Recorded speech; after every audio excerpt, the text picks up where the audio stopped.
অনুভূতি শব্দকথায় আপনাদের স্বাগতম। পর্ব সংখ্যা ৫। হাসপাতাল থেকে মাত্রই ফোন এসেছে, জরুরি এক পেশেন্টকে দেখতে হবে। তাই বিশ্রাম অসম্পূর্ণ রেখেই সামিয়া হন্তদন্ত হয়ে নিজের রুম থেকে তৈরি হয়ে এলেন। ড্রাইভারকে কল দিয়ে গাড়ি রেডি রাখতে বলেছেন। চোখের চশমাটা লাগিয়ে সদর দরজার সামনে যেতেই অদ্ভুত দৃশ্যটা চোখে পড়ল তার। সাইবান এবং ইরাম দুজন পাশাপাশি হেঁটে বাড়ির ভেতরে ঢুকছে। সাইবানের মুখটা দেখে অপরাধবোধ হলো সামিয়ার। গতকাল রাতে ওইভাবে ছেলের উপর চিৎকার করাটা উচিত হয়নি তার। সাইবান তার ইচ্ছায় বিয়ে করতে নাই চাইতে পারে, তবে সামিয়া নিজের মেজাজ হারিয়ে ঠিক করেননি। তাই এত ব্যস্ততার মাঝেও ছেলের মুখোমুখি দাঁড়ালেন। মম, সরি। সাইবান হামল, ভ্রু তুলে জননীর দিকে চেয়ে রইল। ইরাম তাদের পাশ কাটিয়ে খানিকটা দূরে সরে দাঁড়ালো। সামিয়া একটি নিঃশ্বাস ফেলে দ্রুত বললেন, আমি জবরদস্তি করে ঠিক করছি না। গত রাতে আমার কি হয়ে গিয়েছিল জানি না। মনে হচ্ছে আমি সঠিকটাই ভাবছি, আবার এখন এটাও মনে হচ্ছে আমি নিজের ছেলের সঙ্গে জোড়াজুড়ি করে ফেলছি। তাই মম, সরি। আমি সবার ভালোটা ভাবছি, তবে তোদের কারো মনের কথা ভাবছি না। শুধু চেয়েছি ওই ইজান নামের নিষ্পাপ বাচ্চাটা একটা সুন্দর ভবিষ্যৎ পাক। মমের ওপর অভিমান করিস না, তোকে রুষ্ট দেখলে আমার কষ্ট হয়। একটি নিঃশ্বাস ফেলল সাইবান, দুহাত তুলে জননীর কাঁধে রাখল। সরিটা আর মাত্র 2 মিনিট 17 সেকেন্ড আগে বললে ভালো হতো ব্রো। কেন ব্রো? বাঁকা হাসল সাইবান। এক নজর তির্যক দৃষ্টি নিক্ষেপ করল ইরামের দিকে। কোর্ট ম্যারেজ করবে নাকি ধুমধাম অনুষ্ঠান করবে? কয়েক মুহূর্ত ইরাম এমনকি সামিয়া অবধিও প্রতিক্রিয়া করতে পারলেন না। দুজনই ফ্যাল ফ্যাল করে অবিশ্বাস মাখা দৃষ্টিতে তাকিয়ে রইল সাইবানের দিকে। বান্দা নিশ্চল, বিনোদিত, যেন এইমাত্র সে কোনো বিস্ফোরণ ঘটায়নি। সামিয়া আর নিজেকে নিয়ন্ত্রণ করতে পারলেন না, দুটো লাফ দিয়ে বসলেন বয়স্ক শরীরেও। বিরাট হাসিতে উজ্জ্বল হয়ে পড়ল তার চেহারা। উত্তেজনা সামাল দিতে না পেরে কাঁপতে কাঁপতে ছেলেকে বললেন, হাসপাতালে পেশেন্ট অপেক্ষা করছে, আমি এক্ষুনি যাচ্ছি। ট্রিটমেন্ট শেষে সবাইকে মিষ্টি খাইয়ে বাসায় ফিরেই প্ল্যানিংয়ে বসবো। Love you bro. ওরে পীড়িত রে, সম্পত্তির ভাগটা যেন কপাল ছাড়া না হয় সেই চিন্তায় সারা রাত ঘুম হয়নি। আপনাকে এখন আমার প্রতি পীড়িত দেখাতে হবে না, শুধু প্রপার্টি পেপারে সাইন করে দিলেই চলবে। Clean deal. চোখ টিপ দিল সাইবান। খিলখিল করে হেসে তাকে জড়িয়ে ধরে পিঠে কয়েকটা উৎসাহী চাপড় দিয়ে দ্রুত এগোলেন। বাইরে অপেক্ষা করা গাড়িতে চড়ে বসলেন। খোলা দরজা দিয়ে যতক্ষণ তার গাড়িটা দেখা গেল ততক্ষণ হাসি মুখে চেয়ে থাকল সাইবান। তারপরই তার ঠোঁটের হাসিটুকু মুছে গেল, ভর করল গম্ভীরতা। অদূরে দাঁড়ানো ইরামের দিকে খিরে তাকালো সাইবান। ভাব গাম্ভীর্যপূর্ণ কণ্ঠে বলল, একদম ফালতু চিন্তা মাথায় ঢোকাবেন না। আমি আজ অবধি মমের কোনো কথা অমান্য করিনি, কোনো ইচ্ছা অপূর্ণ রাখিনি। মৃত্যুর আগ অবধি মম মুখ থেকে যা একবার উচ্চারণ করবে তাই আমি তার জন্য করব, এটাই আমার প্রতিজ্ঞা। মম যদি আমার কলিজা কেটে তার পায়ের সামনে রাখতে বলে আমি সেটাও করব। সেখানে আপনাকে বিয়ে করাটা বিশেষ ব্যাপার না। মাথায় রাখবেন, I don't care about you or that child. Iram নিঃশব্দে শুনে গেল। সাইবান কথাগুলো বলে ডাইনিং টেবিলের কাছে গিয়ে দাঁড়ালো। চুপচাপ একটা ব্রেডের প্যাকেট খুলে ফ্রিজ থেকে জ্যামের কৌটা নিয়ে এসে ব্রেডে লাগাতে লাগাতে দ্বিতীয় দফায় বলল, আর আপনার একটা টাইটেল দরকার।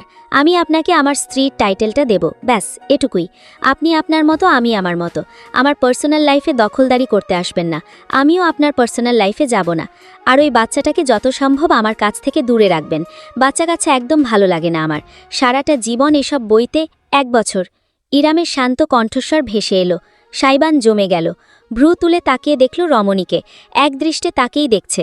পার্ডন? ইরাম হেঁটে টেবিলের কাছে এসে দাঁড়ালো। বলল, 1 বছর আলাদিন, বড়জোর 2 বছর। এটুকু সময়ই তোমাকে আমাকে আর আমার বাচ্চাকে সহ্য করতে হবে। মানে? আমার তোমায় স্ত্রীর টাইটেলের প্রয়োজন নেই। আমার একটা শক্ত ভিত্তির দরকার, আর্থিক এবং সামাজিক, যেটা ঠিক এই মুহূর্তে গড়ে তুলতে আমি অপারগ। পারবো না যে তা নয়, তবে সময় লাগবে। সেই সময়টায় আমার ছেলে কষ্টে কষ্টে জর্জরিত হবে, সেটা আমি মা হয়ে সইতে পারবো না। খালামণি চায় আমরা বিয়ে করি, তুমি চাও তোমার মায়ের ইচ্ছা পূরণ করতে, আমি চাই আমার ছেলের জীবনটা সহজ করতে। ব্যাস 1-2 বছর দরকার শুধু আমার। কথা দিচ্ছি, যেদিন নিজের পায়ে দাঁড়াতে পারবো, যেদিন নিজের একটা শক্ত ভিত্তি গড়তে পারবো, যেদিন অসহায়ের মতো হাত না পেতে নিজের সামর্থ্যে নিজের ছেলেকে মানুষ করার ক্ষমতা অর্জন করব, সেদিন তোমার জীবন থেকে আমি আর ইজান দুজনই চলে যাব আলাদিন। যদি তুমি না চাও আমরা থাকবো না। তুমি তোমার মতো করে বাঁচতে পারবে, মুক্তভাবে, একটা মানবিকতার সম্পর্কের বাঁধন থেকে মুক্তি পাবে। তুমি ছেলে মানুষ, তাছাড়া তোমার যে পরিচিতি এবং চেহারা, তাতে তোমার জন্য ভবিষ্যতে মেয়ের অভাব হবে না। ডিভোর্স মেয়েদের জন্য শেষ, কিন্তু ছেলেদের জন্য নতুন শুরু। আমি নিজের ক্যারিয়ার গড়তে পারলে তোমাকে ডিভোর্স দিয়ে দেব ইরাম আপু। হ্যাঁ, না তুমি আমাকে চাও না আমি তোমাকে চাই, কিন্তু আমার তোমাকে ব্যবহার করতে হবে, কিছুদিনের জন্য হলেও তোমার অনুগ্রহ নিতে হবে। সেজন্য আমি দুঃখিত, আমি পারি না তোমার ওপর বোঝা হয়ে বসতে। আমি চাইও না তুমি এমন একটা সম্পর্কের বোঝা আজীবন টেনে যাও যেটা তুমি কোনোদিন মন থেকে মেনে নিতে পারবে না। তাই ভালো এটাই আমাদের দুজনের উদ্দেশ্য পূরণ হয়ে গেলে ভিন্ন পথে চলে যাওয়া। যদি আমরা এই বিয়েটাকে টিকিয়ে রাখতে না পারি তাহলে ডিভোর্সই সই। এটা আমাদের সিক্রেট কন্ট্রাক্ট, খালামণিকে জানানোর প্রয়োজন নেই। পাক্কা 1 মিনিট সাইবান হাঁ করে ইরামের দিকে চেয়ে রইল। চেহারায় এমন একটা ভাব দেখা গেল যেন এইমাত্র অট্টহাসি হেসে উঠবে, অথচ সাইবান হাসল না। সোজা হয়ে দাঁড়িয়ে একটি নিঃশ্বাস ফেলে বলল, বেশ, not bad deal at all. জীবনের কিছু বছর একটা চ্যালেঞ্জ নিয়ে কাটানো, আই এম অল ইন। সহজাত হাসিটি ফিরে এলো সাইবানের ঠোঁটে। ইরাম এগিয়ে গিয়ে নিজের ডান হাতটা বাড়িয়ে দিল করমর্দনের উদ্দেশ্যে। ডিল? জিভ দিয়ে ঠোঁট চেটে তির্যক হেসে খপ করে ইরামের হাতটা ধরল, ঝাঁকিয়ে দিয়ে বলল, পারফেক্ট ডিল। তবে সঙ্গে সঙ্গে ইরামের হাতটা ছাড়ল না সাইবান। ইরাম এক মুহূর্ত কি যেন ভাবল, তারপর বলে উঠল, তবে একটা কথা, আমাদের বিয়ের ডিভোর্স পরের ব্যাপার। এই বিয়ের সময়সীমা চলাকালীন আমার কিছু শর্ত আছে, সেসব তোমাকে মেনে চলতে হবে। ও, এখন আমি সত্যিই বুঝতে পারছি না আপনি আমার অনুগ্রহ নিচ্ছেন নাকি আমি আপনার। সব ফরমাইশ ইচ্ছা আপনিই জাহির করে যাচ্ছেন তখন থেকে। আমারটার কি হবে? তোমারটাও শুনবো আমি, আগে আমারগুলো শোনো। ইরামের হাতটা এতক্ষণে ছাড়ল সাইবান। বুকে 2 বাহু বেঁধে একই সাথে বিনোদন এবং মনোযোগ নিয়ে তাকালো ইরাম। ইরাম একটি দীর্ঘ প্রশ্বাস টেনে শুধল, প্রেম করো? প্রেমিকা আছে? সাইবান কেসে উঠল। গলায় মাছের কাঁটা আটকে গিয়েছে তার এমন ভঙ্গিতে কয়েকবার গলা খাকারি দিয়ে বলে উঠল, হোয়াট দ্য ফাক? ফ্যাল ফ্যাল করে চেয়ে রইল ইরাম। WTF কি? মাথা ঝাঁকালো সাইবান। কিছু না, আপনার মতন মিলেনিয়াল এসব বুঝবে না। আচ্ছা তাহলে বলো, প্রেম করেছো কখনো? রীতিমতো হাতের আঙ্গুলের করগোনা আরম্ভ করল সাইবান। ক্লাস 6-এ একটা, ক্লাস 8-এ ব্রেকআপ, ক্লাস 8-এর শেষে আরেকটা, ক্লাস 9-এ একটা, ক্লাস 10-এ SSCর জ্বালায় পারিনি। কলেজ লাইফে 6 মাস করে 4টে, এরপর হয়েছে, আর বলতে হবে না, থামো। ইরামের গাল দুটো লাল হয়ে উঠেছে। কি আজব চিজ, এভাবে নির্দ্বিধায় প্রেমিকার ফর্দ দিয়ে যাচ্ছে তার সামনে। কটা হলো? ইরাম গোনার সময়ও পায়নি। মাথা ঝাঁকিয়ে নিজের অযাচিত লাজটুকু ঝেড়ে সামান্য কণ্ঠ পরিষ্কার করে সে জিজ্ঞেস করল, অতীতের লিস্ট দিতে হবে না, এখন করো নাকি সেটা বলো। বিরাট হাসল সাইবান। এক কামড়ে গোটা একটা পাউরুটি মুখে ঢুকিয়ে দিয়ে চিবোতে চিবোতে জানালো, এখন একটা সিচুয়েশনশিপ চলছে আর একটা বেঞ্চিং। মাথাটা চক্কর দিয়ে উঠল ইরামের। হাই খোদা, নিজেকে বুড়ি দাদি মনে হচ্ছে তার সাইবানের সামনে। আজকালকার ছেলেমেয়েরা এসব কোন ভাষায় কথা বলে? সাইবান কত সালে যেন জন্মে নিয়েছে? 2001? ময়দা। এদের জেনারেশনের একটা নাম আছে, কি যেন বলে? গেঞ্জি না তুমি? সাইবানের ভয়ানক মাত্রায় অপমানিত মনে হলো। দুহাত দুদিকে শাহরুখ খান স্টাইলে ছড়িয়ে ঝাঁকিয়ে জোর কণ্ঠে বলে উঠল, জেন জি, নট গেঞ্জি, ইউ অশিক্ষিত মিলেনিয়াল। সাইবানের অতি নাটকীয় প্রতিক্রিয়ায় ইরামের হাসি পেয়ে গেল। স্মিথ হাসে সে দুহাত আত্মসমর্পণের ভঙ্গিতে বলে উঠল, সরি, আসলে আমি সোশ্যাল মিডিয়ায় তেমন অ্যাক্টিভ না, তাই আধুনিক জিনিসপত্র থেকে বহু দূরে। মুখে মুখে গেঞ্জি শব্দটাই শুনেছি। গেঞ্জি হবে ওদের বাপের। আমরা প্রাউড জেন জি। আমাদের মতো তেজি জেনারেশন এই পৃথিবী 5 বার ধ্বংস হয়ে নতুনভাবে সৃষ্টি হলেও পাবে না, বুঝেছেন? বুঝেছি। ইরাম হাসি চাপা দিয়ে ব্যক্ত করল, এবার বলো এই সিচুয়েশনশিপ কি জিনিস? আমাদের সময় শুধু রিলেশনশিপ হতো। এতক্ষণে একটু ঠান্ডা হয়েছে সাইবান। টেবিল থেকে বোতল তুলে ঢকঢক করে গিলে নিয়ে উত্তর করল, ওসব আপনাকে বুঝতে হবে না আপু, আপনি আপনার কথা বলুন। আমার প্রেম পীড়িতের হিসেব নিয়ে কি বলতে চাইছিলেন? এবার শান্ত অথচ দৃঢ় গলায় ইরাম বলল, হয়তো আমাদের বিয়ের মেয়াদ থাকবে, তবে বিয়েটাকে আমরা দুজনেই সম্মান করব আলাদিন। তুমি চেয়েছো তাই আমি কখনো তোমার ব্যক্তিগত জীবনে হস্তক্ষেপ করব না। তবে যতদিন তুমি আমার নামে কালেমার বন্ধনে থাকবে ততদিন সংযত হয়ে চলবে। দ্বিতীয় কোনো নারীর ব্যাপারে যেন আমি না শুনি না বুঝি। বাকি সব দিকে তুমি স্বাধীন, কিন্তু এই এক নারী ঘটিত ব্যাপার যেন না ঘটে। Clear? Are you jealous my dear আপু? থমকে গেল ইরাম। সাইবানের চেহারা পাল্টে গিয়েছে, তাতে অদ্ভুতুরে এক অভিব্যক্তি দেখা যাচ্ছে। অত্যন্ত ধীরে সময় নিয়ে শিকারীর ভঙ্গিতে হেঁটে হেঁটে টেবিল ঘুরে ইরামের সামনে এলো। ইরাম একটি ঢোক গিলল না পারতে। কাছ থেকে সাইবানের শারীরিক গঠন আরও স্পষ্ট বোঝা যাচ্ছে। ছেলেটা জিম করে, শরীরের মাংসপেশি বেশ ফুলা এবং শক্তিশালী। টপের টাইট কাপড়ের ওপরে খাঁজ কাটা পেশির গাঁথুনি প্রকাশ পাচ্ছে। ইরাম হয়তো বয়সে বড়, তবে সাইবানের ভারী পুরুষালী কাঠামোর সামনে ইরাম একটা পাটকাঠি বাদে আর কিছুই না। তার গলা সামান্য কেঁপে উঠল যখন সে প্রতিবাদ করতে চাইল। জেলাস হব কিসের জন্য? তোমার মাথা খারাপ? আমি তো শুধু শেষ করার সুযোগ পেল না ইরাম। সাইবান হঠাৎ ঝুঁকে এলো, টেবিলের দুই পাশে নিজের দুটি হাত রেখে ইরামকে মাঝখানে আবদ্ধ করে ফেলল। ইরামের ফিনফিনে পাতলা শরীরের উপর নুয়ে আসতেই রমণী সরতে চাইল, টেবিলের উপর রীতিমতো আধশোয়া হয়ে পড়ল। সাইবানের চোখে চোখে তাকাতে পারছে না ইরাম। একটা ধমক দেবে নাকি ছেলেটাকে? সাইবানের চোরালের ঠোঁট জোড়ে তির্যক হাসি। একটি হাতের আঙুল তুলে সে অত্যন্ত বিব্রত হয়ে যাওয়া ইরামের শুকনো মুখের পাশ থেকে একগুচ্ছ চুল সরিয়ে কানের পিছনে গুজে দিল। আপনি যদি পজেসিভ হন, আমি ওভার পজেসিভ ইরাম আপু। আমি over protective, over jealous, over thinker, over toxic, over everything. আমি আমার সিচুয়েশনশিপের কাছ থেকে অন্য ছেলেদের 300 হাত দূরে রাখি। তাহলে আমি আপনার সঙ্গে কি করতে পারি বলুন তো? নিঃশ্বাস আটকে ফেলল ইরাম। অদ্ভুত এক মূর্তিতে সে আটকে গেল। সাইবানের চোখে চোখ পড়তেই সে আটকে গেল। ছেলেটার কথা মন্ত্রের মতো, সম্মোহিত হয়ে যেতে হয় তাতে। ভ্রুয়ের উপরের পিয়ার্সিংটা জলজল করে উঠল তার। জিভ গালে খেকিয়ে ভীষণ রকমের অদ্ভুত একটি ভঙ্গি করল সে। ইরামের চোখে চোখ রেখে ঘোষণা করল, I am not a red flag, I am a damn black flag. লাল পতাকা, কালো পতাকা, এসবের অর্থ ইরামের জানা নেই। ছেলেটা আবার জেনজি মার্কা কথা বলছে। তবে ইরাম চাইলেও কিছু বলতে পারল না। ঠোঁট নড়ল ঠিকই, কিন্তু শব্দ বেরোল না। সাইবান তার এতটা কাছে ঝুঁকে এলো যে তাদের দুজনের মাঝে শুধু ইঞ্চি কয়েকের ব্যবধান রইল। অজান্তেই ইরাম টেবিল ম্যাট আঁকড়ে ধরল দুহাতে। আমার জন্য পরনারী নিষিদ্ধ হলে আপনার জন্যও পরপুরুষ নিষিদ্ধ, ঝুঁকিপূর্ণ, বিপজ্জনক, হানিকারক, হারাম।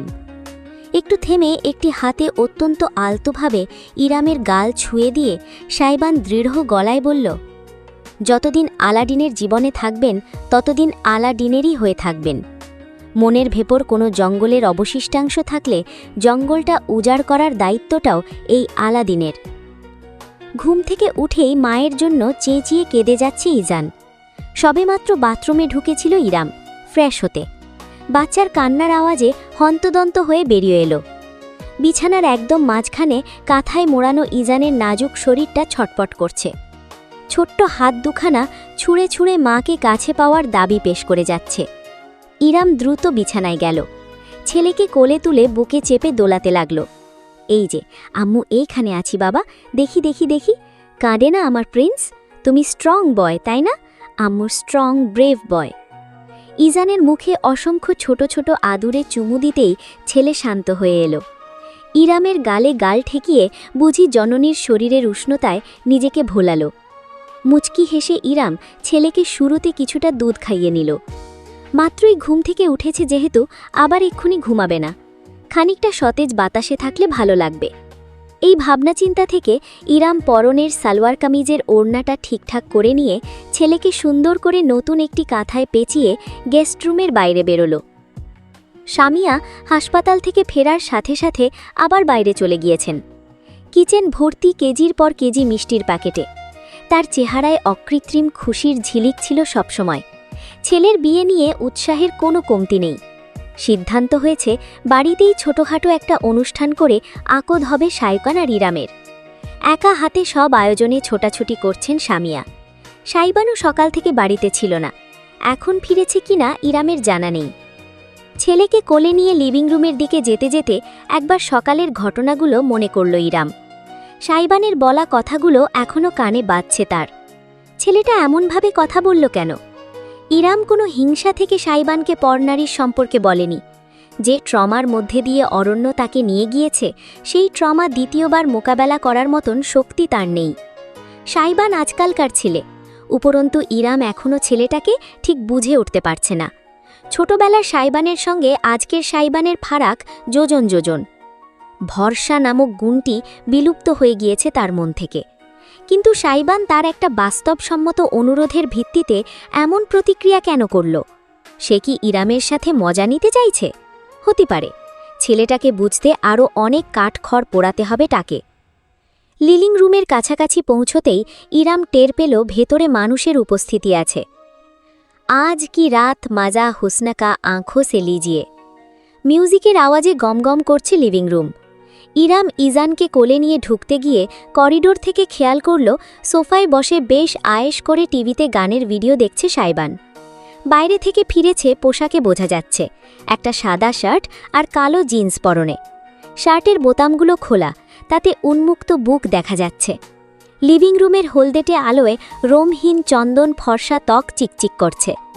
ইরামের কোলে ইজান কুইকুই করে উঠল। পর্দার দিকে তাকানোর সুযোগ তার হল না। এই যে বাবাটা, আম্মু তোমাকে ঘোরাতে নিয়ে যাচ্ছি। ইজানের কানে বিড়বিড় করতে করতে সে লিভিং রুমে পা রাখল। সোফা থেকে দৃশ্যটা খেয়াল করল সাইবান। এক হাতে রিমোট ধরে পা ঝোলাচ্ছিল সে। তৎক্ষণাৎ রিমোটটা তাক করল টিভির দিকে। বিদ্যুতের গতিতে ঘটনাটা ঘটল।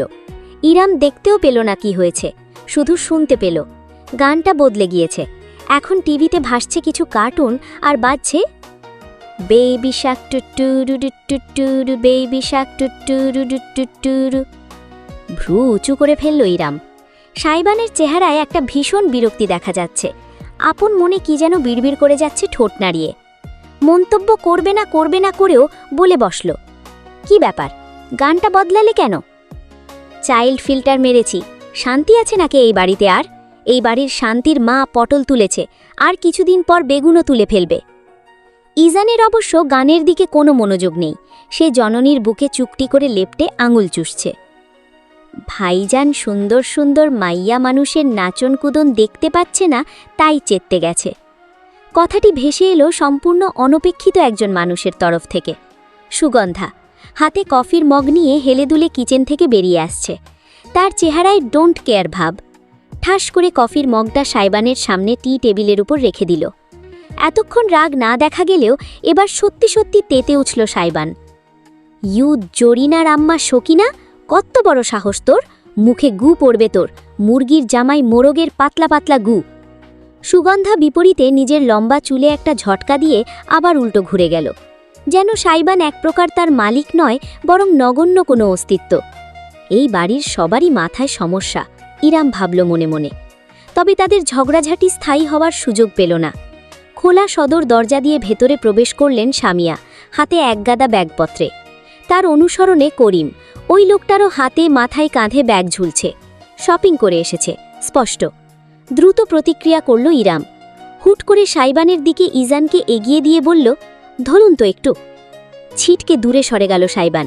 ইস ছি! ইজান ছোট্ট মুখটা ঘুরিয়ে জিভ বের করে সাইবানের দিকে ডাগর ডাগর দৃষ্টিতে চেয়ে রইল।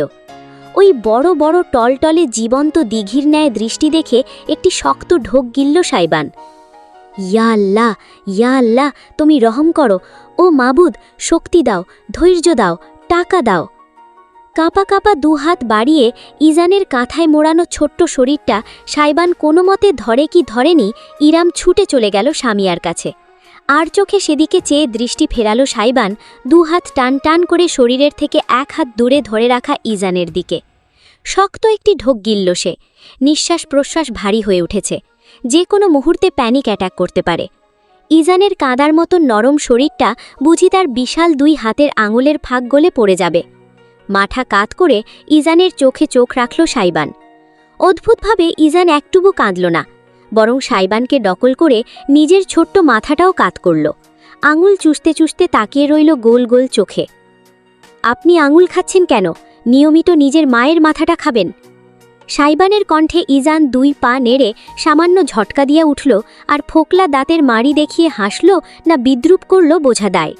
আরেকটু হলে সাইবান তাকে ফেলেই দিচ্ছিল, কিন্তু স্বয়ংক্রিয়ভাবে তার হাত দুটো ইজানকে কাছে টেনে বুকের উপর রাখল। শার্টের বোতাম খোলা থাকায় তার তপ্ত ত্বকের সরাসরি স্পর্শে ইজান গুটিসুটি দিয়ে একদম বুকের সঙ্গে লেপটে গেল। ভ্রু উঁচু হল সাইবানের। মহা বিস্ময় নিয়ে তাকিয়ে রইল নিজের বুকের ঠেকিয়ে রাখা নগণ্যপ্রায় অস্তিত্বটি। তার হাতের তালু ইজানের সমস্ত পিঠের সমান। বিষয়টা একই সঙ্গে বিস্ময়কর এবং উপভোগ্য। এ তো জ্যান্ত একটা পুতুল। মুচকি হাসি ফুটল সাইবানের ঠোঁটে। অজান্তেই দুই পা নাড়িয়ে ইজান সমেত শরীর দোলাতে দোলাতে সে টিভির কাছে গিয়ে দাঁড়াল। তখনও বাচ্চাদের গানটা বেজে চলেছে, অথচ ইজানের ওই গানের প্রতি কোনো আগ্রহ নেই। সে সাইবানের বুকে কিলবিল করে যাচ্ছে। নতুন পরিবেশ, নতুন মানুষ চিনছে তার মস্তিষ্ক।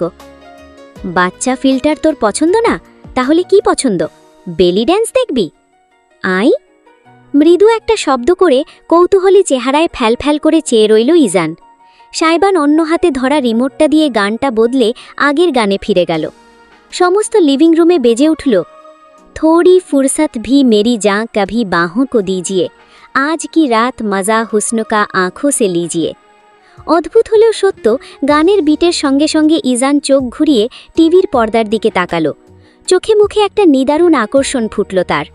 ছোট্ট শরীরটা মিউজিকের তালে তালে নড়ে উঠল। মাথাটা ঝুলিয়ে ঝুলিয়ে ইজান ছোট্ট হাত দুখানা নাড়তে লাগল। আই আ বিরাট এক তির্যক হাসিতে ছেয়ে গেল সমস্ত সাইবানের মুখমণ্ডল।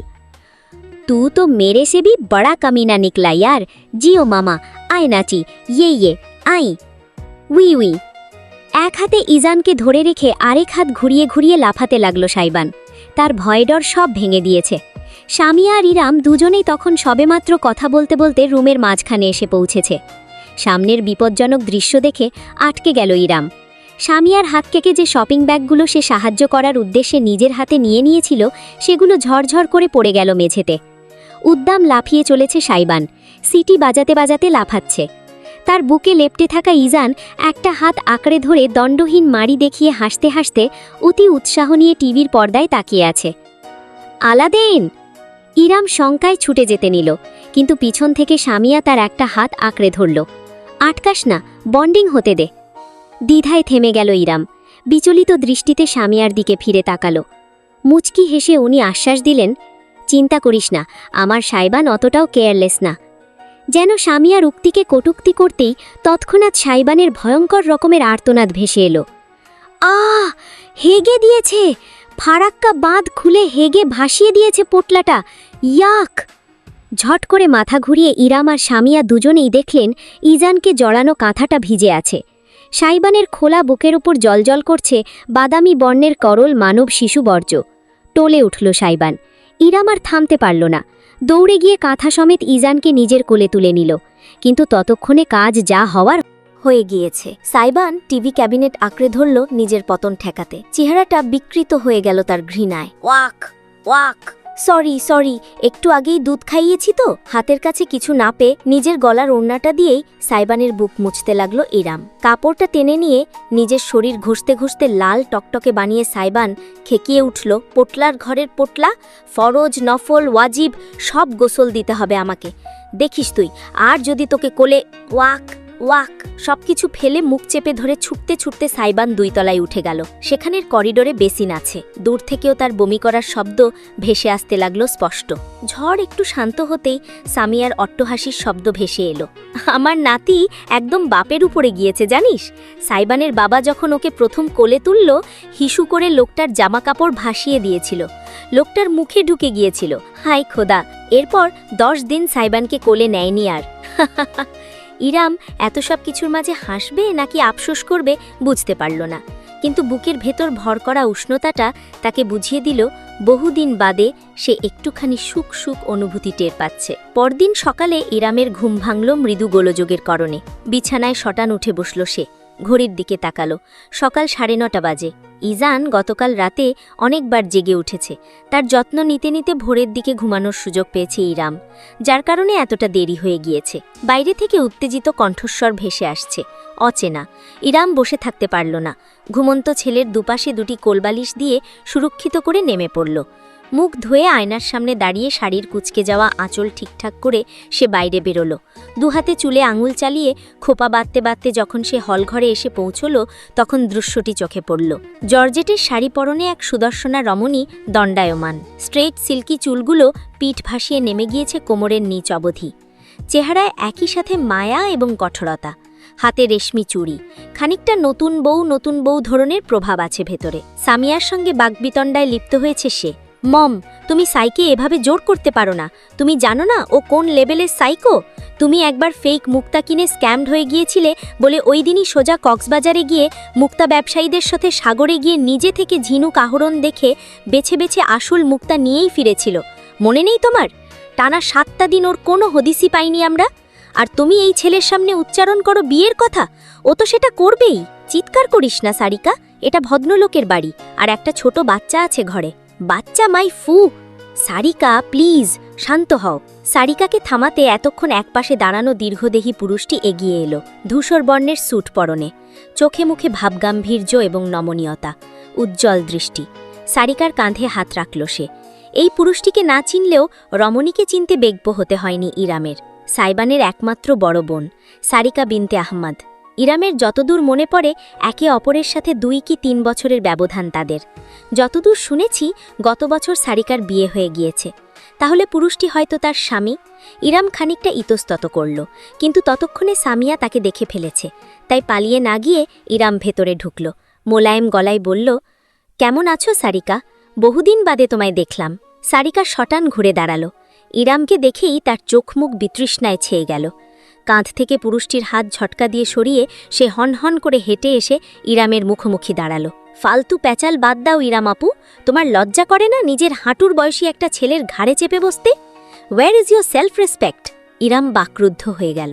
সারিকা মেয়েটা খারাপ না, ছোটবেলায় যতটুকু দেখা সাক্ষাৎ আর কথাবার্তা হয়েছে কখনোই তাকে এইভাবে অপমান করে কথা বলেনি, অথচ আজ বলছে। ইরাম সারিকাকে দোষ দিতে পারল না। সমাজের মানুষ মাত্রই তার এবং সাইবানের বিয়েটাকে কটু দৃষ্টিতে দেখবে সেটা সে জানে। Sarika, behave yourself. মানুষের সঙ্গে এমন ব্যবহার করা শিখিয়েছি আমি তোদের? যা, ঘরে যা, তোর মাথা গরম আছে, আমরা এই বিষয়ে পরে কথা বলবো। তপ্ত দৃষ্টিতে একবার সামিয়াকে দেখে গটগট করে হেঁটে সারিকা অন্দরমহলে আড়াল হয়ে গেল। পিন পতন নীরবত ভর করল সমস্ত ঘরে।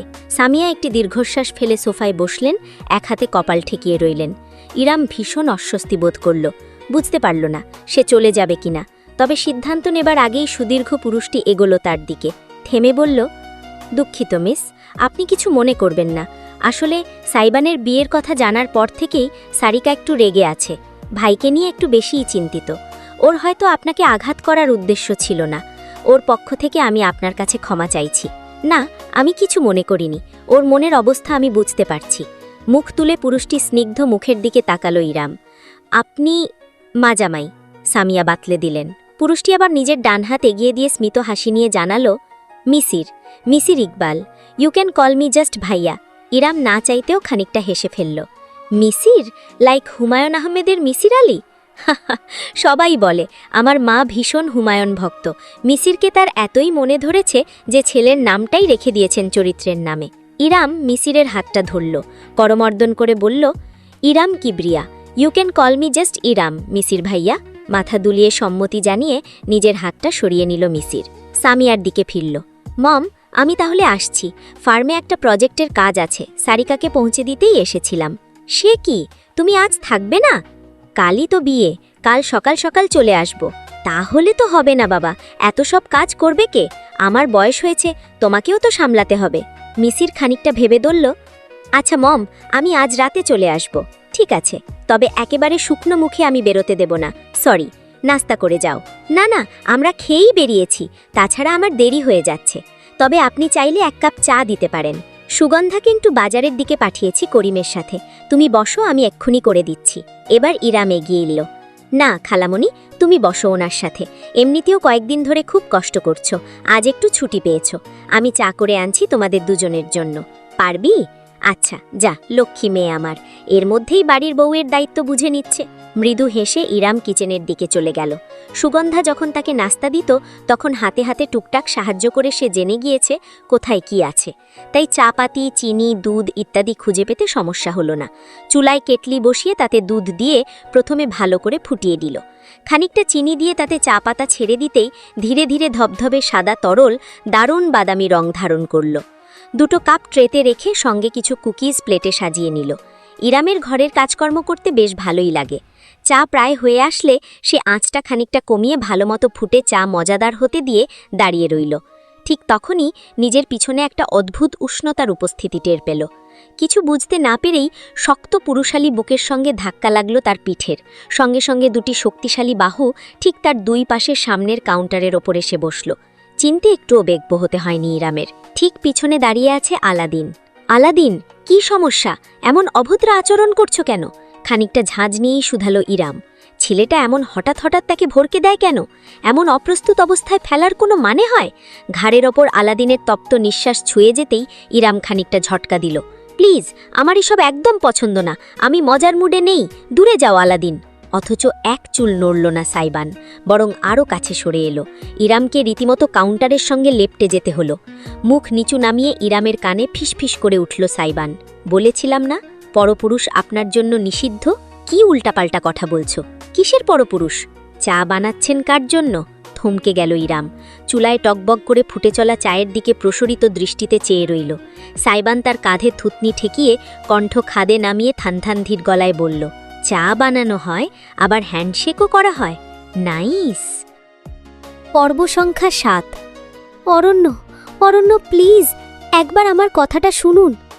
ইরামের আকুতি মিনতিতে কোনো কাজই হলো না। অরণ্য তার হাতটা ধরে টানতে টানতে বেডরুমের ভেতর নিয়ে গিয়ে বিছানায় ফেলে দিল। যে কবজিটা অরণ্য ধরেছে সেটায় লাল দাগ পড়ে গিয়েছে, ভীষণ ব্যথায় টনটন করছে। অরণ্য ঠাস করে দরজাটা আটকে দিল। অতঃপর ইরামের দিকে ফিরল। লোকটার চোখে মুখে উপচে পড়া ক্রোধ। ফুঁসতে ফুঁসতে বিছানার কাছে এসে ইরামের শরীরের উপর ঝুঁকে পড়ল সে।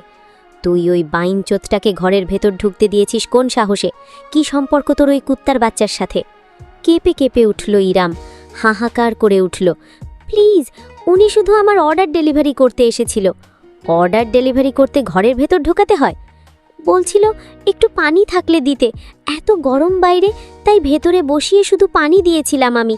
শুধু পানি খাইয়েছিস নাকি নিজেকেও? অরণ্য! ঠাস করে ইরামের গালে একটা থাপ্পড় বসিয়ে দিল অরণ্য। সেই থাপ্পড়ে এতটাই জোর পড়ল যে দাঁতে লেগে ইরামের ঠোঁট কেটে রক্ত বেরিয়ে এলো। মুখের ভেতর নোনতা স্বাদ পেল সে, অথচ একটুখানি দম ফেলার সুযোগটুকুও পেল না। অরণ্য তার থুতনি চেপে ধরে জোরপূর্বক তার ঠোঁটের মাঝে নিজের ঠোঁট ডুবিয়ে দিল। এ কোনো ভালোবাসে বিনিময় নয়, স্রেফ এক ক্ষুধার্ত পশুর আক্রমণ। ঝটকা দিয়ে উঠল ইরাম। ঠেলে অরণ্যকে দূরে সরাতে চাইলেও পারল না। তার হাত দুটো বিছানার সঙ্গে শক্তভাবে চেপে ধরে রাখল অরণ্য। তুমি শুধু আমার ইরাম, তোমার শরীর, মন, আত্মা সব কিছুর ওপর শুধু অরণ্য মির্জা সওদাগরের অধিকার। কোনো বাঙির পোলা তোমার দিকে চোখ তুলে তাকালে আমি ওকে জ্যান্ত কবর দিয়ে রাখব। শুনে নাও, তুমি আমার, আমার এবং শুধুই আমার। বুঝেছ? এই বুঝেছিস বানি? বল। ইরাম দাঁতে ঠোঁট কামড়ে ধরে রাখল। বলবে না সে, কিছুতেই বলবে না। তাতে অরণ্য দ্বিগুণ ক্ষেপে তার পরনের শাড়ি টেনে ধরল, আঁচল টেনে সরিয়ে ফেলল। ইরাম কাপড়টা আঁকড়ে ধরল। অরণ্য, প্লিজ বিশ্বাস করুন, আমার অন্য কারোর সাথে কোনো প্রকার সম্পর্ক নেই। ওই লোকটারও কোনো দোষ নেই। আপনি এমন করবেন না। আপনি মাথা ঠান্ডা করে। এই চুপ! মাথা আমার ঠান্ডা হবে শুধু তোকে পেলে, বুঝেছিস? শাড়ি পরবি তুই, অন্য পুরুষকে নিজের দেহ দেখিয়ে বেহাবি। ইরাম, কতবার তোকে বলেছি আমি যে... ঠিক নিজের কোমরে ধারালো কিছুর তীক্ষ্ণ ঘায়ে চিৎকার করে উঠল ইরাম। অরণ্য নাইট স্ট্যান্ড থেকে একটা রেজার ব্লেড তুলে ইরামের কোমরে বসিয়ে দিয়েছে। বিন্দু বিন্দু রক্তে বিছানার সাদা চাদর লালচে হয়ে উঠল মুহূর্তেই। অরণ্য থামল না। হাত বাড়িয়ে ড্রয়ার খুলে একটা হ্যান্ডকাফ বের করল। ছটফট করতে থাকা ইরামের দুটো কবজি সে বেডপোস্টের সঙ্গে বেঁধে ফেলল। শাড়িটা সম্পূর্ণ খুলে ছুঁড়ে ফেলল মেঝেতে। ইরামের গলা ভেঙে গিয়েছে আকুতি জানাতে জানাতে। প্লিজ অরণ্য, এখন না, আমার খুব কষ্ট হচ্ছে, দোহাই লাগে আপনার। অরণ্য! আমি তোর স্বামী, আমার যখন মনে চায় তোকে নিজের ইচ্ছা মতো ভোগ করতে পারি। তুই নিজেই কাবিননামায় স্বাক্ষর করে সেই সার্টিফিকেট আমায় দিয়ে দিয়েছিস, তাই এখন একদম চুপ থাকবি। নিজের শার্ট খুলে ঝুঁকে এলো অরণ্য। অসম্ভব সুদর্শন এবং শারীরিক গঠনের অধিকারী নিজ স্বামীকে ইরামের তখন মনে হলো সাক্ষাৎ কোনো পিশাচ। তার গাল চেপে ধরে হঠাৎ আদুরে গলায় অরণ্য বলল, এবারের মতো তোমাকে বিশ্বাস করলাম, কিন্তু দ্বিতীয়বার কোনো পরপুরুষের সাথে যদি তোমায় দেখিব, তাহলে ওটাকে খুন করব, এরপর তোকে, সব শেষে নিজেকে। বুঝেছ? How much I love you my world. Aranya তার কাজ আরম্ভ করল, অথচ ইরামের শরীর একটুও সায় দিল না। চোখ বুজে ফেলল সে। ফোটায় ফোটায় নীরব অশ্রু বালিশে পড়ে যেন জানতে চাইল, এই কেমন ভালোবাসা। বর্তমান সাইবান দ্বিতীয় কিছু বলার সুযোগ পেল না। এর আগেই হঠাৎ করে ইরাম পেছন ঘুরে একটা জোরালো ধাক্কা দিয়ে তাকে দূরে সরিয়ে দিল। ধাক্কাটায় অদ্ভুত জোর পড়ল, যার দরুন সাইবান সোজা বিপরীত দিকের কাউন্টারে গিয়ে আছড়ে পড়ল। কোনো মতে দু হাতে নিজের ভারসাম্য রক্ষা করে প্রসারিত দৃষ্টিতে চেয়ে দেখল সেই ইরামকে। Don't you dare touch me! শান্ত নির্মল স্নিগ্ধ ইরাম সেকেন্ডের ব্যবধানে ধারণ করেছে রুদ্রমূর্তি। তার চোখ বেয়ে যেন আগুন ঝরছে। ফ্যালফ্যাল করে চেয়ে রইল সাইবান। কিছুতেই বুঝতে পারল না এই রমণীর সঙ্গে কি হচ্ছে। ইরামের কণ্ঠস্বর অবধি বদলে গিয়েছে, তাতে দৃঢ়তা এবং ক্রোধ। কি ভাবো কি নিজেদের তোমরা ছেলেরা? স্ত্রী কি তোমাদের ব্যক্তিগত প্রপার্টি? হ্যাঁ, property to guard, to possess. নিজেরা হাজারটা মেয়ের দিকে চোখ দিলে সমস্যা নেই, কিন্তু স্ত্রী সামান্য হাত ধরলে, মুচকি হাসলেই সব সমস্যা। কি বলতে চাও তুমি? তোমার দুলাভাইয়ের সাথে আমার পরকীয়া সম্পর্ক? ইরাম আপু। শেষ বাক্যের পর আর চুপ থাকতে পারল না সাইবান, পাল্টা গর্জে উঠল সেও। মুখ সামলে কথা বলুন আপনি, খবরদার ওই শব্দটা যদি আর একবার মুখে আনেন তো। তবে কি করবে তুমি? বিছানায় টেনে নিয়ে যাবে, মারবে, জোর করে ভোগ করে বুঝিয়ে দেবে আমি শুধু তোমারই সম্পত্তি? Shut the fuck up right now. সাইবানও রেগে গিয়েছে। ইরামের এমন প্রতিক্রিয়ায় তার মাথা কাজ করা বন্ধ করে দিয়েছে। নিজেকে কেমন অপরাধী লাগছে। প্রপার্টি, দখলবাজ ছেলে, ইরাম তাই ভাবে তাকে? হ্যাঁ তাই তো। ইরাম কবেই বা তাকে প্রাধান্য দিয়েছে, কবেই বা তাকে নিয়ে একটু ভেবেছে? রাগের মাঝেও এক সূক্ষ্ম পরিহাসের হাসি ফুটল তার ঠোঁটে জুড়ে। মাথার চুলে অতি হতাশায় আঙুল চালালো সে। ইউ নো হোয়াট আপু, you deserve it. You deserve to be alone. You deserve everything you are going through. ইরামের শিরদাঁড়ে ঠান্ডা একটি স্রোত খেলে গেল। কোনো জবাব দিতে পারল না সে। সাইবান উল্টো ঘুরে হন হন করে কিচেনের বাইরে বেরিয়ে গেল। যাওয়ার আগে হাতের ধাক্কায় ঠাস করে একপাশে রাখা থালা বাসনের বক্সটা ফেলে দিল।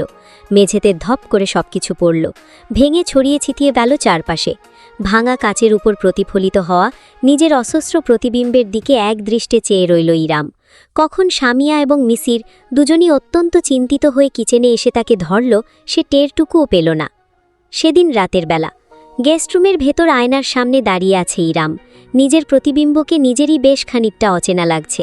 আজ বহুদিন বাদে সে সাজগোজ করেছে। জীবনে সবসময় অন্যের খেয়াল রাখা হলেও কখনো নিজের খেয়াল রাখার সুযোগ তার হয়নি। রুগ্ন পাতলা শরীরে ঢোলা গাঢ় সবুজ চুমকি বসানো ডিজাইনার কামিজ জড়ানো। সামিয়া অনেক শখ করে কিনে এনেছেন।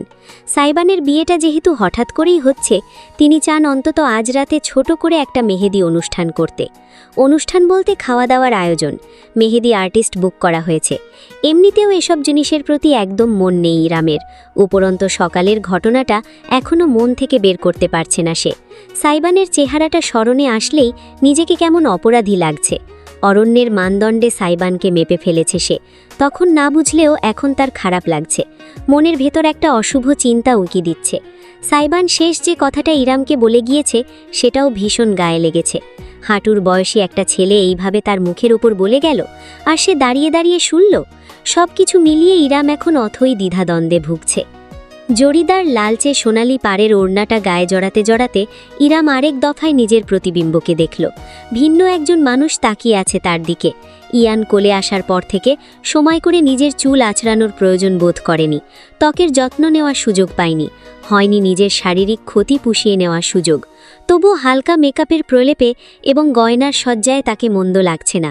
তাজা গোলাপের মালা হাতে বেঁধে এবং চুলে গুজে শেষমেশ নিজের সাজসজ্জায় ক্ষান্ত দিয়ে ইরাম বাইরে বেরিয়ে এলো। বাড়ির লিভিং রুমটা বেশ সুন্দর করে সাজানো হয়েছে। মরিচ বাতি এবং পর্দায় ঘেরা চারপাশ। সোফা সরিয়ে মেঝেতে কার্পেট বিছে দেওয়া হয়েছে। তাতে মেহেদি, মিষ্টি, ফলমূল ইত্যাদির ডালা সাজানো। মেহেদি আর্টিস্ট ইতিমধ্যে চলে এসেছে। কার্পেটে বসে এই মুহূর্তে সারিকার হাতে মেহেদি পরিয়ে দিচ্ছে। একপাশে সামিয়ার কোলে চুপটি করে বসে ইয়ান বড় বড় চোখ মেলে চারপাশ দেখছে। সুগন্ধিকা একটি ঝুনঝুনি নাড়িয়ে তার আকর্ষণ ধরে রাখতে চাইছে। বাড়ির একমাত্র জামাই মিসির হলুদ একটা পাঞ্জাবি পরেছে, হাতে মোবাইল ফোন। পায়চারি করতে করতে কারো সঙ্গে কথা বলছে। খুব সম্ভবত বিয়ের কোনো কাজ নিয়েই। মোটামুটি সকলকে দেখতে পেলেও সাইবানকে কথাও চোখে পড়ল না ইরামের। তার বন্ধুবান্ধবদের আসার কথা ছিল, এসেছে কিনা কে জানে। আরে কি সুন্দর লাগছে তোকে। আমি জানতাম আমার চয়েস ভালো, তবে এতটাও ভালো ভাবতেই পারিনি। সামিয়া মন্তব্য করতেই চোখ ঘুরিয়ে ইরামের দিকে তাকালো সারিকা। আপাদমস্তক রমণীকে পর্যবেক্ষণ করে দৃষ্টি ফিরিয়ে নিল বিতৃষ্ণায়। খাচ্ছে পড়ছে আমাদের টাকায়, আবার সজ্জাত ঢং। কথাটা সারিকা মৃদু গলায় বললেও পেছন থেকে ইরাম স্পষ্ট শুনতে পেল। তবে বাইরের মানুষের সামনে তেমন কোনো মন্তব্য না করার সিদ্ধান্ত নিল ইরাম। ইয়ানকে আদর করে এসে অতঃপর কার্পেটে পা ছড়িয়ে বসল ইরাম। মেহেদি আর্টিস্ট তার হাতে নিজের কারুকার্য রচনা শুরু করল তৎক্ষণাৎ। বিষয়টা খুবই বিরক্তিকর, এত দীর্ঘ সময় ধরে একাটানা এভাবে বসে থাকা। ইরাম সব থেকে সংক্ষিপ্ত আর সিম্পল ডিজাইন বেছে নেওয়ার পরেও পাক্কা 2 ঘন্টা সময় লাগল সম্পূর্ণ শেষ হতে। বসে থাকতে থাকতে ইতিমধ্যে ইরামের পিঠ ধরে গিয়েছে, অবশ হয়ে আসছে হাত পা। মেহেদি আর্টিস্ট মেয়েটা তাকে নরম গলায় শুধল, আপু আপনার হাজবেন্ডের নামটা? চোখ পিটপিট করল ইরাম। হাজবেন্ডের নাম দিয়ে কি হবে?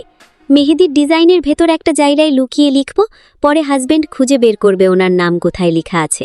এইসব আজব ট্রেডিশন কবে উদ্ভব হলো? ভ্যাবাচাকা খেয়ে গেল মেহেদি আর্টিস্ট। না মানে এটা ট্রেন্ড, সবাই করে তাই। সবাই করলেই কি আমাকেও করতে হবে? বলতে বলতে ইরামের চোখ পড়ল সারিকার দিকে। তার মেহেদি পড়া শেষ, মিসির একটা হেয়ার ড্রায়ার নিয়ে এসেছে। তার পাশে বসে হাতে ড্রায়ার চালিয়ে দ্রুত শুকিয়ে নিতে সাহায্য করছে। দৃশ্যটা মনোরম, অথচ সারিকা কেমন শকুনি দৃষ্টিতে ইরামকে দেখছে। মাথা ঝাঁকিয়ে শেষমেশ সুর পাল্টে ইরাম মেহেদি আর্টিস্টকে বহেল, আচ্ছা লিখুন, কোথায় লিখবেন? জি, নামটা বলুন আপু। সারিকাকে শুনিয়ে শুনিয়ে খানিকটা অহেতুযোগ জোর দিয়ে ইরাম বলল, লিখুন, আমার আলাদিন।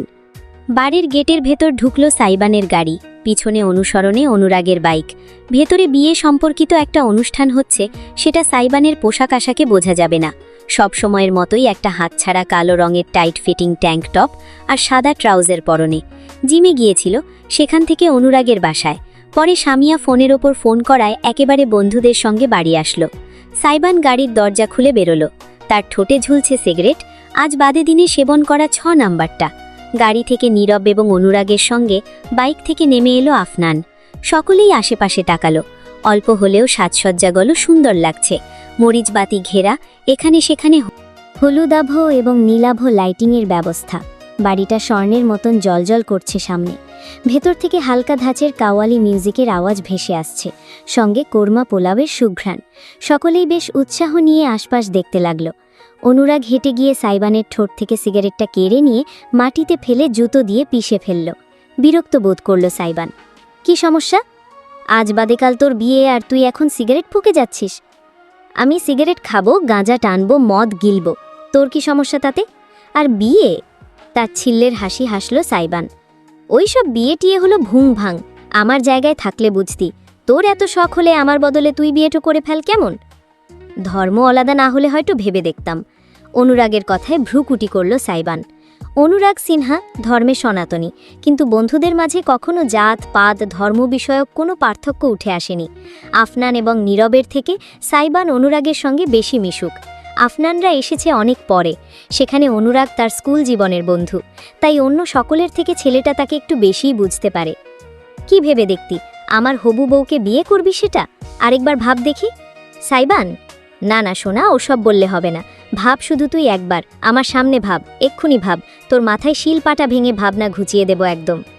অনুরাগ আর সাইবানের কথোপকথনের মাঝখানে আফনান আর নীরব কাছে ঘেঁষে দাঁড়ালো।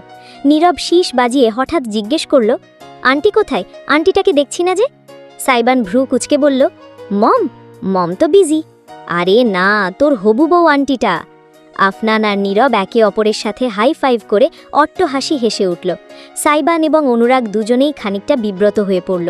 অনুরাগ বলে উঠল, এই এসব কোন ধরনের দুষ্টুমি? দুষ্টুমির একটা লিমিট আছে, কাউকে অসম্মান করে কথা বলবি না।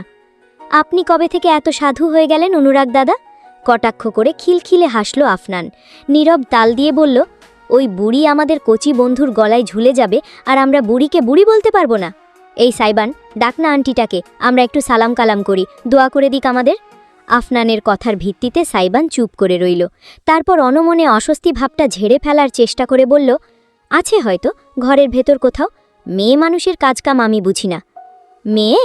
আন্টি বলা। আসসালামু আলাইকুম। হঠাৎ করে বন্ধুদের কথোপকথনের মাঝে ভেসে এলো একটি স্নিগ্ধ মেয়েলি কণ্ঠস্বর। সকলে নিজেদের জায়গায় জমে গেল। সাইবান ঝট করে পিছন ফিরে তাকালো। বাড়ির দরজা পেরিয়ে সিঁড়ি টপকে হেঁটে হেঁটে আসছে ইরাম। চারপাশে সাজানো মরিচবাতির আলোয় ইরামের পরনের গাঢ় সবুজ ডিজাইনার সালোয়ার কামিজ এবং হাত ভর্তি টকটকে মেহেদির কারুকার্য ক্ষণিকের জন্য সাইবান সহ তার সমস্ত গ্রুপকে বাকরুদ্ধ করে দিল। না চাইতেও সকলে চেয়ে রইল। ইরাম মুচকি হাসল। তার নাকে সজ্জিত নথটি সামান্য দোল খেল। তোমরা আলাদিনের বন্ধুরা, তাই না? আফনান আর নীরবের মুখটা হাঁ হয়ে গেছে, শ্বাস আটকে ফেলেছে নিজেদের।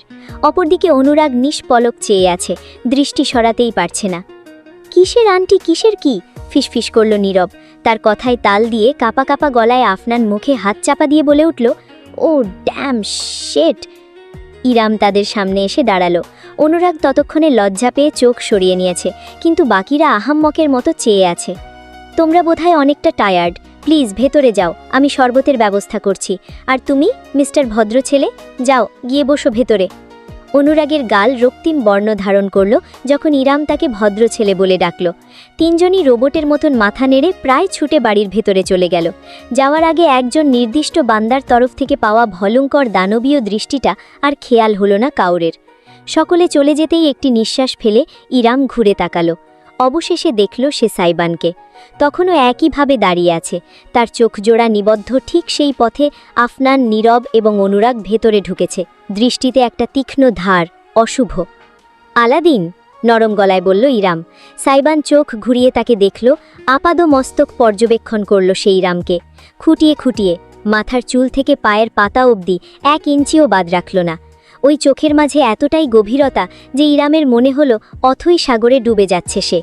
সাইবান কোনো রাখঢাক করছে না, জিভ গালে ঠেকিয়ে নির্লজ্জের মতো তাকে দেখে যাচ্ছে তো যাচ্ছেই।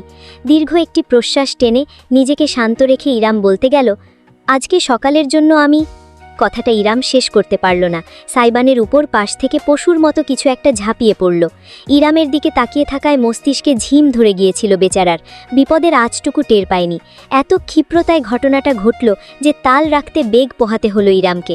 সে শুধু দেখল সাইবান মাটিতে আছড়ে পড়েছে, তার বুকের উপর চড়ে বসে ক্রমাগত মুখে ঘুষি হাঁকিয়ে যাচ্ছে একটি বছর 15-16 কিশোর ছেলে। স্কাউন্ড্রেল, বাস্টার্ড, আমার বোনকে বিয়ে করবি তুই, আমার বড় আপুকে? শালা লুচ্চে 420, বেয়াদবের বাচ্চা, চোখ তুলে দেখ তুই শুধু, আমার আপুকে ফাঁসিয়ে বিয়ে করা তোর পিছন দিয়ে বের করে দেব আমি। ইহান, আতকে উঠল ইরাম। হতবিহ্বল হয়ে দেখল তার আপন ছোট ভাই কিভাবে বিনা বিরামে সাইবানের শরীরে একের পর এক ঘুষি হাঁকিয়ে যাচ্ছে তীব্র আক্রোশে। ইরামের বাবা রইজুল কিবরিয়া মারা যান যখন ইরামের বয়স 17। মৃত্যুটাও ছিল অনাকাঙ্ক্ষিত। ফুটপাত দিয়ে হেঁটে যাচ্ছিলেন, নিয়ন্ত্রণহীন বাস এসে সোজা তাকে পিষে চলে গিয়েছে।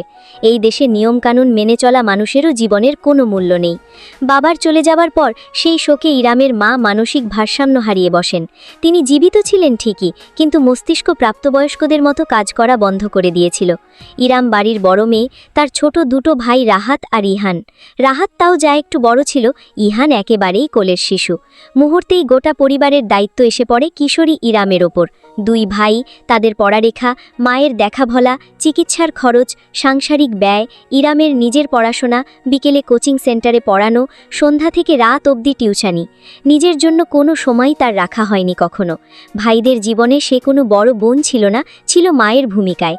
নিজের পরিবারটা চালাতে খাটতে খাটতে কখন যে বয়সটা 30 ছুঁয়ে গিয়েছিল সে টেরও পায়নি। এরপরই তার জীবনে এলো অরণ্য। যে অরণ্য তাকে কখনো না পাওয়া সুখের স্বপ্ন দেখিয়েছিল, সেই অরণ্যই অতি যত্ন নিয়ে তার সবটুকু সুখ ধ্বংস করে দিয়ে গেল। সাইবানদের বাড়ির লিভিং রুমে জটলা পাকিয়েছে সকলে। সাইবান সোফায় বসে আছে। সামিয়া ছেলের পাশে বসেই তার গালে আইস প্যাক চেপে রেখেছেন। ছেলেটার চোখের দৃষ্টি অত্যন্ত তীক্ষ্ণ। ধারালো নজরে সে দেখছে খানিকটা দূরে দাঁড়ানো ইহানকে। কিশোর ছেলেটাও কম যায় না, ভ্রু কুচকে অত্যন্ত ঘৃণা নিয়ে দেখে যাচ্ছে সাইবানকে। বাকিরা সকলে ছড়িয়ে ছিটিয়ে দাঁড়ান। অস্বস্তিকর নীরবতা ভেঙে প্রথম খ্যাকিয়ে উঠল সারিকা। Great, just great. এখন ডিম থেকে সদ্য ফোটা একটা টিনের ছেলে এসে আমাদের বাড়িতে গুন্ডাগিরি করে যাবে, খুব ভালো। Sarika, please read the room, Misir শীতল গলায় সতর্ক করল। তবে হঠাৎ করেই মুখ খুলল ইরাম। না, সারিকা ঠিক বলেছে, বাড়ি এসে গুন্ডাগিরি করা মানার মতো বিষয় না। ইরামের স্নিগ্ধ রূপ বদলে গেছে, তাতে ভর করেছে কঠোরতা এবং দৃঢ়তা। নিজের ভাই ইহানের দিকে তাকালো ইরাম। এই ধরনের অসভ্য আচরণ তোকে কে শিখিয়েছে ইহান? ইস, ওরা তোমাকে জবরদস্তি করতে পারে আর আমি প্রতিবাদ করতে এলেই দোষ? মিথিলা ভাবি, রাহাত ভাইয়া, কেউ আমাকে জানানোর প্রয়োজন মনে করেনি যে তুমি আমাদের বাড়িতে গিয়েছিলে। আমি বুঝতেও পারিনি রাস্তার ওপারের বাড়িটাই তোমার বাস।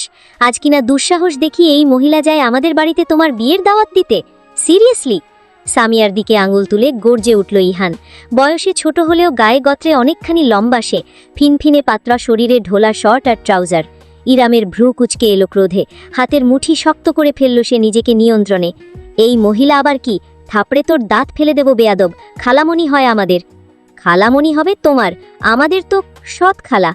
ইরাম নিজের হাতটা সহসাই উঁচু করে ধরল, যেন উদ্দেশ্য ইহানকে চড় দেওয়া। তবে শেষ মুহূর্তে সে নিজেকে আটকে ফেলল। ইরাম নিজেকে আটকালেও আর চুপ বসে থাকল না সাইবান। শটান উঠে পড়ল সোফা থেকে। সামিয়ার শান্ত হওয়ার ইশারা সম্পূর্ণ উপেক্ষা করে আইস ক্যাপ মেঝেতে ছুঁড়ে ফেলে এগোলো। তাকে দেখতে শিকারীর মতন লাগছে। ইহানের মুখোমুখি দাঁড়ালো সাইবান। গর্জে উঠল সাইবান। কি বললি তুই পোংটা? আরেকবার বলতো। সাইবান হঠাৎ করে এমন বিপজ্জনক রুদ্রমূর্তি ধারণ করায় ইহান একটু হলেও ভরকালো, তবে মাথা নত করল না। সৎ? শেষও করতে পারল না ইহান। সাইবানের হাত এগোলো বিদ্যুতের গতিতে, ছেলেটার কলার পাকড়াও করে এক ঝটকায় রীতিমতো শূন্যে তুলে ফেলল। ইহান সাইবানের হাতে ঝুলতে লাগলো, তার পা মেঝে থেকে ইঞ্চি কয়েক ওপরে, যেন পুতুল মাত্র। গর্জে উঠল সাইবান, কনভিন্স মি, কেন আমার এক্ষুনি তোকে কেটে কুচি কুচি করে ড্রেনে ভাসিয়ে দেওয়া উচিত না? তোর জিভ দিয়ে আগুন ঝরে, তাই না? ওই জিভ আমি আলাদিন? মাঝখানে হস্তক্ষেপ করল ইরাম। সাইবানের বুকে এক হাত ঠেকিয়ে অন্য হাতে ছটফট করে থাকা ছোট ভাইকে ছাড়িয়ে নিল। কয়েক কদম পিছিয়ে গিয়ে কাশতে কাশতে দীর্ঘ প্রশ্বাস টানল ইহান। হিংস্র চোখে চেয়ে রইল সাইবানের দিকে। মুখটা টকটকে লাল হয়ে গিয়েছে বেচারার। সাইবানকে জোরপূর্বক ঠেলে পিছিয়ে নিয়ে গিয়ে ইরাম দুজনের মাঝখান বরাবর দাঁড়ালো, তাকালো ইহানের দিকে। ইহান, আমার মেজাজ খারাপ হওয়ার আগে স্পষ্ট শুনে রাখ, আমাকে কেউ জোর করছে না। আমি স্ব-ইচ্ছায় সুস্থ মস্তিষ্কে আলাদিনকে বিয়ে করতে রাজি হয়েছি। তুই কিছু না জেনে না বুঝে জন্তুর মতন একটা নির্দোষ মানুষের উপর ঝাঁপিয়ে পড়েছিস। উপরন্তু মানুষটা তোর চাইতে বয়সে অনেক বড়। আলাদিনকে এক্ষুনি সরি বলবি তুই, মাফ চা। No way! লাফিয়ে উঠল ইহান, চিৎকার করে বলল, আমি এখানে এসেছি তোমার জন্য আপু, তোমাকে বাঁচাতে, আর তুমি আমাকে উল্টো ওদের কাছে মাফ চাইতে বলছো? আমি কিচ্ছু ভুল করিনি, ঠিক করেছি, দরকার পড়লে আবার করব। কিসের বিয়ে, কিসের কি? এই বিয়ে আমি মানি না। ওই বদমাইশটাকে আমি চিনি না মনে করেছ? পুরো এলাকায় ফেমাস ওর কেচ্ছা কীর্তি। আমি এমন কারোর সাথে তোমার বিয়ে কিছুতেই হতে দেব না। না না না। আচ্ছা, তোমার এই অন্যায়ের প্রতিবাদ বচন কোথায় ছিল যখন তোমার বড় ভাই বোনের সব ত্যাগ তিতিক্ষা ভুলে নিজের মায়ের বাড়িতে সামান্য আশ্রয়টুকু অবধি দিতে পারেনি? কোথায় ছিল তোমার এই আগুন ঢাড়া তেজ যখন তোমার বোনের বিবাহিত জীবন অন্য একটা পুরুষের জন্য উচ্ছন্নে গিয়েছিল? কোথায় ছিলে তুমি? কলেজে প্রেম করছিলে নাকি ঠুলি চোখে চেপে বসেছিলে? প্রতিবাদটা এলো সবথেকে অপ্রত্যাশিত এক নারীর পক্ষ থেকে, সারিকা। দুই হাতেই মেহেদি শুকিয়ে গাঢ় কমলাবর্ণ ধারণ করেছে তার। কয়েক পা এগোলো সে। এই বাড়িতে এসে অহেতুক নাটক খাড়া করবে না। যদি মুরত থাকে তো বাড়ি গিয়ে রাহাত ভাইয়ের কলারটা টেনে ধরে তার মুখে দুটো ঘুষি দাও। আমার ভাইয়ের দিকে চোখ দিতে এলে ছোট মানুষ বলে আর খাতির করব না। কিন্তু কিছু বলতে চাইলেও এর বিপক্ষে বলার মতো আর শব্দ খুঁজে পেল না ইহান। সৎমায়ের মতো বড় বোনটার জীবনের ওপর দিয়ে কালবৈশাখী বয়ে গিয়েছে, অথচ সে ভাই হয়ে কিছুই করতে পারেনি। তার বয়স, তার অক্ষমতা তাকে আটকে দিয়েছে। একটা কিশোর ছেলের চিৎকার চেঁচামেচি তো কেউ গোনায় ধরে না। নিজেকে অসহায় লাগলো তার। হাতের মুঠো শক্ত করে তাই নিচের দিকে তাকিয়ে রইল। যদি ক্ষমতা থাকতো এই মুহূর্তে ইরামকে নিয়ে সে বেরিয়ে যেত বাড়ি থেকে, কিন্তু নিয়ে এসে যাবেটাই বা কোথায়? বাড়িতে তো রাহাতের বউ মিথিলার হুকুম চলে। ছোট ভাইয়ের অন্তর্দ্বন্দ্ব খেয়াল করে খানিকটা নমনীয় হলো ইরাম। এগিয়ে গিয়ে ইহানের বাহু ধরে তাকে টেনে এক কোণায় নিয়ে গেল। অতঃপর ভাইকে কাছে টেনে তার কপালের পাশে ঠোঁট ছুঁয়ে ফিসফিস করে মৃদু গলায় বলল, আমি একদম ঠিক আছি ভাই, বিশ্বাস কর। ওরা কেউ আমাকে জোর করছে না। আমি যা করছি ভেবে চিন্তে করছি। খালামণির মতো ভালো মানুষ দুটো হয় না। ওরা সবাই আমাকে এই বাড়িতে নিজেদের পরিবারের সদস্যের মতনই মেনে নিয়েছে। রইল বাকি আলাদিন, ওর তো নিজের জীবনটাই নষ্ট হয়ে গিয়েছে আমার জন্য। তবুও মানবিকতার খাতিরে ও আমায় গ্রহণ করে নিয়েছে। তুই ভুল বুঝিস না, মাথা ঠান্ডা করে বাসায় যা। আমি পরে তোর সাথে ভালো মতো কথা বলবো, প্রমিস। ইহান একটি দীর্ঘ প্রশ্বাস টেনে মাথা দুলিয়ে সাই জানালো। শরীর থেকে সব রাগ তার বেরিয়ে গিয়েছে শুধু বড় বোনের আদুরে ছোঁয়ায়। সকলের দিকে অত্যন্ত বিতৃষ্ণার দিকে শেষ একবার তাকালেও ইহান আর ঝামেলা করল না। চুপচাপ হনহন করে হেঁটে বাড়ি থেকে বেরিয়ে গেল। সে চলে যেতেই একটি স্বস্তির নিঃশ্বাস ফেলে ইরাম ঘুরে দাঁড়ালো। সবার উদ্দেশ্যে চেয়ে বলল, আমার ভাইয়ের কাজের জন্য আমি খুবই লজ্জিত এবং দুঃখিত। সবাই প্লিজ ক্ষমাসুন্দর দৃষ্টিতে দেখবেন। মেহেদি রাতটা কিছুক্ষণ পরেই আবার আগের মতো জমজমাট হয়ে উঠল মিসির এবং সাইবানের বন্ধুদের প্রচেষ্টায়। ইয়ান হয়ে গিয়েছে গ্রুপের মধ্যমণি। তাকে নিয়ে কারো আগ্রহের শেষ নেই। ইরামের হাতের মেহেদি প্রায় শুকিয়ে এসেছে, তাই সুগন্ধাকে কাজে হাতে হাতে সাহায্য করল সে। ট্রেতে করে শরবত নিয়ে এসে সকলকে পরিবেশন করে দিল। আফনান, নীরব এবং অনুরাগ আরেক দফায় তাকে দেখল। বয়স শুনে যেমন চিত্র তারা মনে কল্পনা করে রেখেছিল, ইরাম তেমনটা নয়। এই কারণেই সকলে খানিক আগে অবাক হয়েছিল। এমনটা নয় যে ইরাম বেশ সুন্দরী, তার মুখবর্ণ উজ্জ্বল শ্যামলা, বয়স যে 30-এর কোঠায় সেটাও বোঝা সম্ভব তার অভিব্যক্তিতে। যুবতী মেয়েদের ভেতর একটা চাঞ্চল্য থাকে, সেখানে ইরামের ভেতর রয়েছে শীতলতা শান্ত অনুভব। বয়সের সঙ্গে মানানসই তার চাঞ্চলন। ইয়ান কেঁদে উঠলে যেভাবে ছেলেকে সামলাচ্ছে, অপরদিকে কাজেও বেশ সাহায্য করছে, সেটা দেখলেই তার পারদর্শিতার পরিচয় পাওয়া যায়।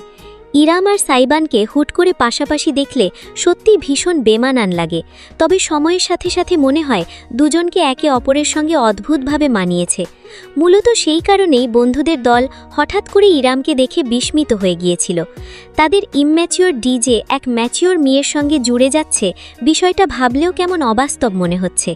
সাইবানের মতো পাগলাটে ঘোড়া, ইরামের মতন শান্তশিষ্ট প্রয়োজনে রুষ্ট নারী কিভাবে একটা সংসার সাজাবে সেটা কল্পনা করার সাধ্য আপাতত কারো হচ্ছে না। বন্ধুদের দল থেকে খানিকটা সময়ের জন্য নিজেকে ছাড়িয়ে অনুরাগ এলো কিচেনে। তার হাতে মিষ্টি লেপটে গিয়েছে, কেমন চিটচিটে লাগছে। এই বাড়ির নারী নক্ষত্র তার চেনা, সেই ছোট্টবেলা থেকেই যাতায়াত, কোথায় কি আছে সব তার মুখস্থ। সিঙ্কে হাত ধুয়ে তোয়ালেতে হাত মুছে নিচ্ছিল সে। ঠিক এমন সময়ে পিছনে ভিন্ন একটি অস্তিত্বকে টের পেল। সুঘ্রাণটা নাকে এসে ঠেকল। ওই শরীরের ঘ্রাণ তার খুব চেনা, ভুল হওয়ার কোনো সুযোগ নেই। কেমন আছেন অনুরাগ? ধীরে স্থিরে ঘুরে দাঁড়াল অনুরাগ। তার সামনে দণ্ডায়মান সারিকা জলজলে দৃষ্টিতে চেয়ে আছে। সিল্কি চুলগুলো কাঁধের দুপাশে ছড়িয়ে পড়েছে। অপূর্ব মায়া মায়া লাগছে মুখটা। কতদিন পরে দেখল অনুরাগ মুখটা, হিসেব নেই। দৃষ্টি এড়িয়ে গেল সে, তাকালো তির্যকভাবে। সারিকা যেখানে দাঁড়িয়ে ঠিক তার পিছনের টেবিলের দিকে।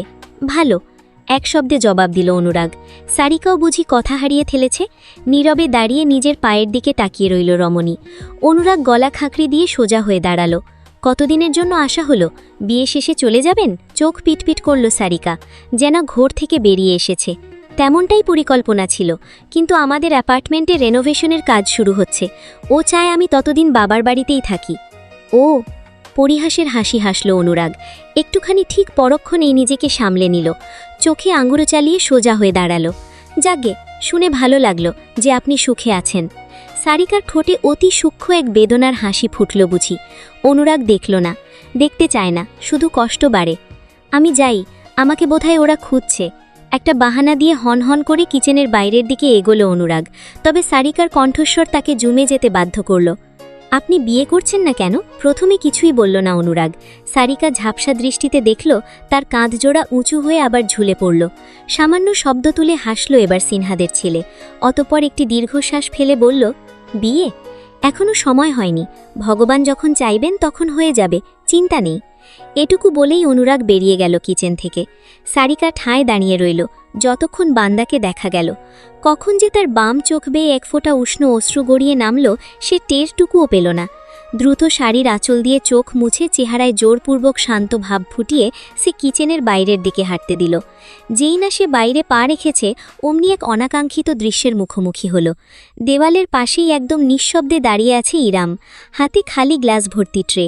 খুব সম্ভবত কিচেনে এসব রেখে যেতে এসেছে। সারিকা ভ্রু কুঁচকে খানিকটা শত্রুভাবাপন্ন দৃষ্টিতে তাকালো। এই মেয়ে কিছু শুনেছে নাকি? অথচ ইরাম যেমন শান্ত ছিল তেমনই শান্ত রইল। এগিয়ে এসে একদম নীরবে সারিকাকে পাশ কাটিয়ে কিচেনের ভিতর আড়াল হয়ে গেল। ভোর রাত 4টে বেজে এসেছে, আর কিছুক্ষণ বাদেই ফজরের ওয়াক্ত শুরু হয়ে যাবে। অথচ ইরামের কোনো ঘুম নেই। ইয়ান তার বুকের ওপর পরম শান্তিতে নিদ্রাচ্ছন্ন। সারাদিনের কার্যক্রমে ওইটুকু দুধের বাচ্চা এমনভাবে ঘুমাচ্ছে যে ইরামকে একবারও জ্বালাতন করার জন্য জেলে ওঠেনি। ইরামের শরীর যেন ঝিম ধরে আছে। আর মাত্র কয়েক ঘন্টা, এরপরেই তার জীবন নেবে এক নতুন মোড়। সে কি এই লড়াইয়ে টিকে থাকতে পারবে? জীবনটা তো তার জন্য কখনোই ভালো কিছু বয়ে আনেনি। নানান চিন্তা তাকে বিশ্রাম নিতে বাধা দিচ্ছে। শেষমাত্রে ইরাম হার মানল। ইয়ানকে বিছানায় শুইয়ে কোলবালিশ দিয়ে মাঝখানে রেখে উঠে এলো। এলোমেলো চুলগুলো আঁচড়ে খোপা বেঁধে ওড়না গায়ে জড়িয়ে বেরিয়ে এলো বাইরে। সারা বাড়ি আধ অন্ধকার, সকলেই নিজেদের ঘরে বিশ্রাম নিচ্ছে। সকাল হতেই ব্যস্ততা শুরু হবে। ইরাম অতি নিঃশব্দে কিচেনে গিয়ে 1 কাপ চা বানালো নিজের জন্য। অতঃপর গরম ধোয়া ওঠা কাপ নিয়ে হাঁটতে হাঁটতে বাইরের বাগানে গেল। শেষ রাতের খোলা ঠান্ডা বাতাসে প্রাণ জুড়িয়ে এলো বুঝি। গরম চা মস্তিষ্কের অনেক প্যাচ খুলতেও সাহায্য করছে। ইরাম যখন সবেমাত্র একটু স্বস্তি অনুভব করছিল তখনই খেয়াল করল বাড়ির লোহার মেন গেট হালকা খোলা। সেখান দিয়ে নিঃশব্দে গুটি গুটি পায়ে ভেতরে ঢুকছে কেউ। প্রথমে আবছা দেখা গেল, চোর টোর নাকি? ইরাম উত্তেজিত হয়ে কয়েক পা এগিয়েই থেমে গেল। সাইবান চোরের মতনই ভেতরে ঢুকছে, পরনে কালো সিল্কের পাজামা সেট, ঘুমানোর পোশাক, চোখে মুখে একটা ধূর্ততার সঙ্গে দুষ্টুনির ছাপ। নিশ্চয়ই কোনো কার্যসিদ্ধি করে এসেছে। তবে সবথেকে অবাক করা ব্যাপার, সাইবানের পায়ের কাছে কিছু ছোট্ট প্রাণীর অস্তিত্ব। 3টে ছোট্ট ছোট্ট ইঁদুরের ছানা। হ্যাঁ, একদম মুরগির বাচ্চার সাইজের, সাদা এবং বাদামি বর্ণের ইঁদুরের ছানা।